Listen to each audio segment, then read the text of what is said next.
Hello everybody, here comes a quick review of our short-run cost curves discussion. And short-run cost curves, or generally speaking cost, well, they relate to production, right? As we talked about production last time, we figured out there are two types or two categories of resources: fixed resources and variable resources. We assume that capital is the fixed one, and labor is a variable one, which means that, as you're increasing your output, you're hiring more labor, but you're keeping your capital at the same level. So that's why no matter how much stuff you make, your fixed cost or cost of your capital stays the same, and variable cost, your wages you're paying to your labor varies. If you add these two types of cost together, fixed cost and variable cost, you will come up with your total cost.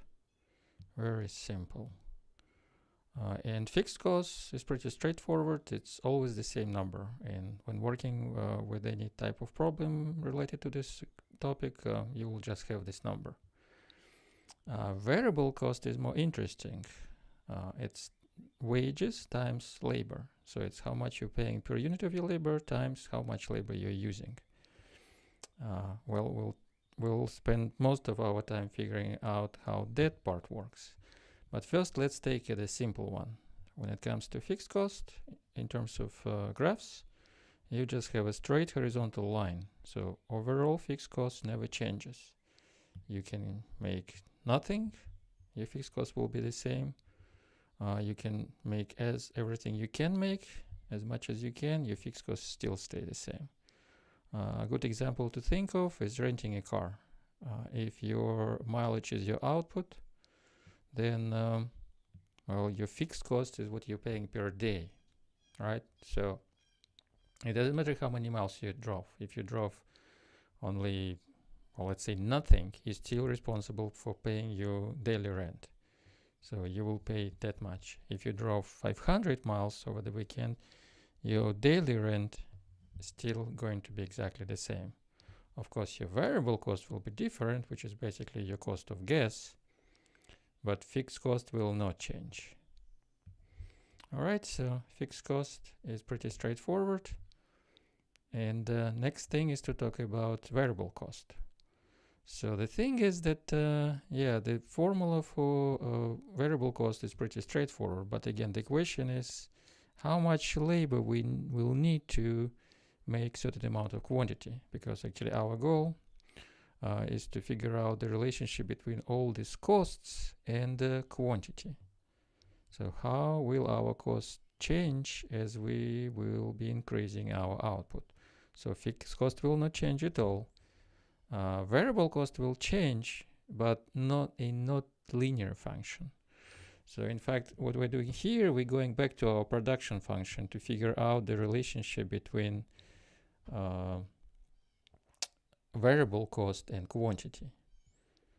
And the trick we're going to use is that luckily, this production function works both ways. So last time, the way we were using it, it was telling us how much quantity we will produce using that much labor. Today, we're just going to look at this curve from a different angle. So we will be actually figuring out how much labor it will take to make that much quantity. And just a quick reminder how things worked on production function. We have increasing marginal returns in the beginning, right? As quantity grows at accelerating rate in response to increase in labor, but then this growth starts slowing down, and this is what we call diminishing marginal returns. And we also talked about marginal product of labor, but we'll get back to it in a minute. So next diagram is nothing but our production function flipped over. So you see, like here we have Q on the top, labor at the bottom. On this diagram, it's the same graph pretty much, the same, at least the same shape of a diagram. Here quantity is at the bottom, and well, not exactly labor, but labor times wages on the vertical axis. But because wages is the same number no matter how much stuff is made, it's not multiplying by wages is not going to change the shape of the curve. So we still can see those increasing and decreasing returns areas here. Again, if you go back, you see they're all there, except that you're looking at this diagram. We just flip this diagram, but we still have increasing returns, increasing marginal returns, decreasing marginal returns. So it follows the same patterns that our production function curve followed. All right, so, and this is pretty much it in terms of figuring out the relationship between variable cost, or basically the cost of labor, and quantity. So generally speaking, as you're increasing your output, your cost of labor is going to grow. But the thing is, it's going to grow at different rate, right? First is growing relatively fast, then this growth is slowing down, and then it picks up again. And well, basically that is explained by this increasing marginal returns and decreasing marginal returns situation. Well, we'll get back to it in a minute. Now let's talk about something called total cost. Well, we've seen this thing before, so let's see how total cost looks in a diagram. This step is pretty straightforward because to come up with total cost, you just need to add variable cost and fixed cost. Because fixed cost is always the same number. What happens when you add FC and VC, you're just shifting VC up by the amount of your fixed cost. So this TC curve pretty much has exactly the same shape as VC curve, only it's shifted up by the amount of our fixed cost. So all curvatures and generally the entire shape stays the same. Also increasing marginal returns and decreasing marginal returns are at the same areas. Okay, so next thing is to look at something that is called marginal cost, which help us understand how those, again, curvatures on those total cost and variable cost curves work. First of all, what is marginal cost? Marginal cost, generally speaking, is telling us by how much total cost will change in response to a given change in quantity. So if you increase your output by a certain amount, by how much your total cost will go up? That's what MC is telling us. So it's change in total cost that occurs in response to an increase in quantity, or the output basically. It also happens that you can measure marginal cost as a change in variable cost to a change in quantity. And the reason it works like that, it's because if you recall the formula of total cost, remember total cost is fixed cost plus variable cost. So when it comes to changes, change in total cost is the change in fixed cost plus change in variable cost. But because fixed cost never changes with quantity, and remember it's all about changes in quantity and how cost is going to respond. Because fixed cost never changes in response to changes in quantity, that thing is going to be zero. So we just left with change in variable cost. So that's why change in total cost in response to change in quantity is equivalent to variable cost, and that's why both formulas here work. So this will work and this will work. Okay, so next thing is to look at this calculating part. Well, I think that's pretty straightforward. I think I'll skip this part. That's not that challenging. What is challenging is to understand all these curvatures on those curves and have clear understanding of how increasing marginal returns and decreasing marginal returns work and what they do to our total cost curve and how they work when it comes to marginal cost curve. Well, the thing about marginal cost that you can visualize it by tracing the slope of our total cost curve. Oh, variable cost curve. As we know, it doesn't matter which curve we're going to use. And so basically, if we take a closer look here, what's going on here is that as you're increasing your, so let's say you add your first unit of output. So you just started your factory, you got all these buildings, you got all this machinery, and then you're starting like increasing your output by 1 unit at a time. So when to increase your output by 1 unit, well, you have to bring some labor, right? By the way, the initial cost is not zero. You see at zero, it's not zero. The cost is not zero. Why? Because there is always fixed cost. But as you're adding some labor, bringing in some labor, well, you have to pay your labor, right? So as you're increasing your output from zero to something, well, you're bringing in some workers, so you have to pay them. And because your workers, as we know from our discussion of increasing marginal returns, as our workers initially are not very productive because there are too few of them, you will have to bring quite a bit of them to achieve this initial increment in your output. So the marginal cost of bringing in these workers will be the difference between whatever cost you had when you were not making anything, right?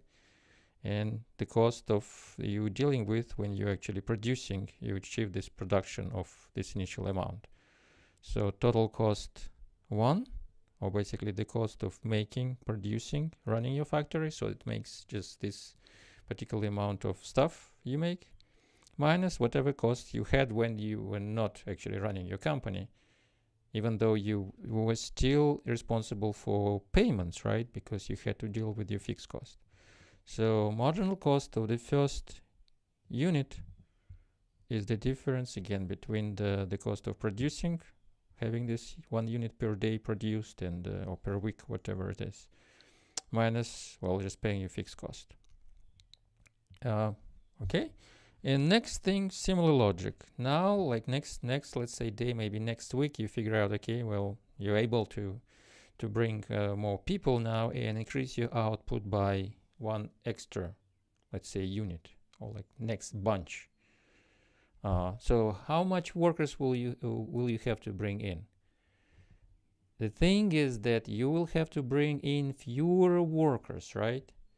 Because of this increasing marginal return situations, your workers are getting increasingly more productive. So you will have fewer of them to achieve the same incremental increase in your output. Why they're getting more productive? Hopefully you remember, it's basically about specialization of labor. So, and that's why your additional increase in total cost will be actually significantly smaller, right? So MC2, or marginal cost of the second bunch of stuff, incremental bunch of stuff you're gonna make, is smaller than marginal cost of the first bunch, which is exactly the same in size. Okay, and that's how things work when you're dealing with increasing marginal returns. Your labor is getting progressively more productive, so you need to bring in increasingly fewer workers, use increasingly smaller amount of labor to achieve exactly the same incremental increase in your output. So the second bunch costs you less on the margin, right?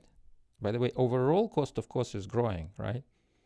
But incremental, this marginal cost, is in fact dropping. So that's very important to understand the difference between total cost and the marginal cost. Okay, and well, based on this diagram, you can see that as you add like the third bunch of stuff you're making, your marginal cost is really small. And then the fourth one is also very inexpensive because you have to bring very, very little labor. Again, because this labor is getting increasingly more productive thanks to specialization. And so that's basically how things work when you're dealing with increasing marginal returns. And we can also plot this marginal cost things on the separate diagrams, and it will show as downward sloping curve. But we know that eventually we're going to get into decreasing marginal returns, right? So you run out of opportunity to take advantage of specialization, or simply put, in fact, you're already achieving. So after you achieved like complete specialization, then there is no more room to benefit from it. It's not like you start losing something, no. But you kind of hitting the ceiling with your specialization. So your productivity is high at its maximum. But you are not experiencing any like accelerated growth anymore. So every additional bunch of people just get like productive at the maximum rate, and this rate stays the same. That's the thing. But what's gonna kick in is that well, the bottleneck regarding our capital, right? We're in the short run, so at some point bringing more workers will not give us that much of return in terms of increasing output, because we are running out of enough capital to match this labor. And that will show as our total cost peaking up again. So like the slope, in fact, will start growing, which means marginal cost will start growing as well. And again, the logic is very similar to what we saw here, only in reverse. As productivity or marginal productivity of your labor getting down, you have to keep bringing increasingly more workers, right? More labor to achieve exactly the same increase in the output. And that will show in an increasing slope of this curve, or it will show as a growing like increase in our marginal cost variable on this diagram. All right, so and by the way, it's we can next thing. By the way, this graph shows what's going on. What's going on with marginal product of labor. And well, as I figured out, that's quite a challenging story. Let's take these 4 diagrams so we can easier connect. So we can connect the story I just went through with what's going on with our production function. These 2 curves, this curve, which is our production function, and our variable cost function, they're very closely connected. And in fact, what I'm doing here, I thought it might help. I decided to actually introduce the area of constant marginal returns, because it seems like some people get confused with what's going on with the benefit from specialization of labor. And the thing is that if you run well, not could I say run out of the benefit of specialization, it's not like you're running out of benefits for specialization. The thing is that again, at some point when you have enough workers to get like the maximum specialization possible, then from there you're going to have, well, pretty nice and fast growth in your output. But the thing is that growth will be proportional. So let's see what I'm talking about here. So let's actually focus on this line. So it's a kind of new thing now. You see, I added this straight line between those 2 curved sections. And this is what I call, or what I guess anyone will call constant marginal returns. So I think it's a helpful thing to understand, like, this switch point. It's like border between increasing marginal returns and decreasing marginal returns. So again, if we had like unlimited capital, or like our factory was so huge that we would be able to bring that many enough workers to achieve like perfect specialization. So everyone is specialized like to the maximum. So everyone does only one thing, and there is no way to split those tasks in between workers anymore.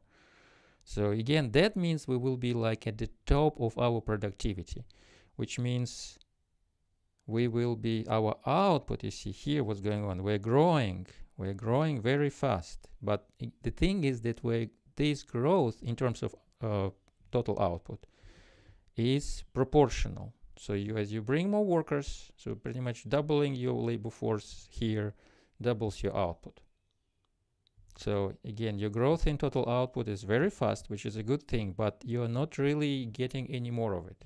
And that's the difference between increasing marginal returns and the constant marginal returns. Because as in case of increasing marginal returns, like again, each additional worker in fact like adds more to your output. So you have this accelerated growth. Even though you start pretty slow, right? You start pretty low in terms of growth. But this growth gets faster and faster. And again, when you get to this linear section, it means your output is growing fast, but it's not accelerating. That's the thing. So at constant marginal rate situation, marginal return, we are not experiencing accelerated growth. We're just experiencing very fast, but not accelerating growth in our output. And what it does to this diagram, well, it adds this flat section here. So flat MPL, which means again MPL at its maximum, and it stays there, but it's not increasing. And for our variable cost and marginal cost pictures, what we have here, again, we adding this constant marginal returns thing results in having this linear section here. So here our variable cost is growing at a constant rate. It's fairly slow growth, right? Because the slope is pretty flat. And well, the thing again is that at this point it's a straight line. So we are not having accelerated growth, and we don't have like a slowing down growth.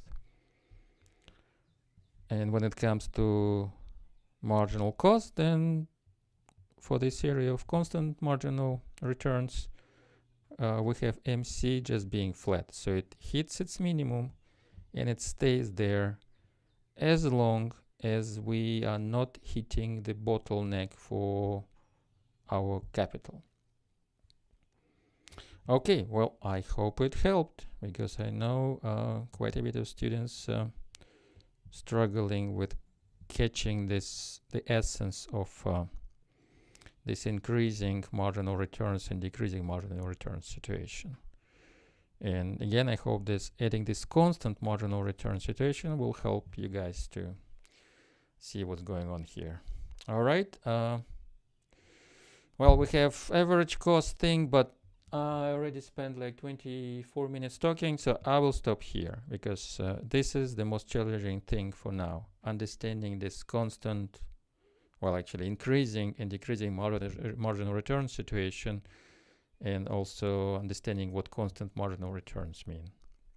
All right. Thank you for your time. I'll talk to you next time.